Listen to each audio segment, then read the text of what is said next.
They say the way to a man's heart is through his stomach. Well, this applies to everyone. And whoever that special someone is in your life, I have a recipe for you that will surely make their heart melt. It's called poached pears in spiced red wine, and I'm going to show you just how to make it. So the ingredients in this recipe are, first, pears. Never too picky on the types of pear that I use. I just want to make sure that it's ripe. And you can tell by giving it a nice little squeeze. If it's too hard, too firm, don't use it. Just make sure it gives a little bit. Second, red wine. Again, never picky about the type of wine that I use. Use a Shiraz, use a Merlot. I actually happen to have a Cabernet Sauvignon. Next, sugar. Now, I have a lavender vanilla bean sugar that I make, and this is because of Butterworthy Cakes. And making pound cakes all day, I always have leftover flavored sugar around. But you can always use regular granulated sugar, works just as fine. And lastly, cinnamon. This is the spiced aspect of the recipe. My first ingredient was pears. All I did was peel them, and next, again, the red wine. I'm going to go to the saucepan, turn my heat on medium heat, dump the pears in. Next, I'm going to dump the wine in, about 1.5 cups of the red wine. And as you can see,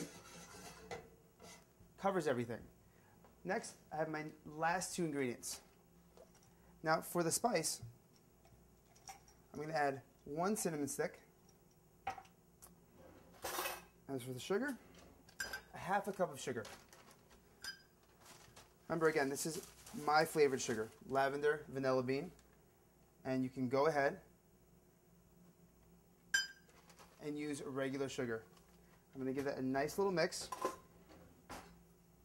Again, we have 4 pears sliced in 1 1/2 inch lengths, and 1/2 cup of sugar, 1 1/2 cups of red wine, and 1 cinnamon stick. That's all you need. So I'm going to put this onto a simmer, uncovered, for about 20 minutes on medium heat. And then we'll check back.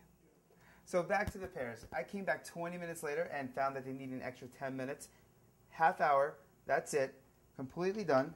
And check this out. The wine is reduced, the pears are soft, the pears are red. They soaked up all that spice flavor, that lavender flavor, that vanilla flavor. They've gotten it much sweeter, and they're done. The last step with the poached pears is to set them aside on a dish or a bowl.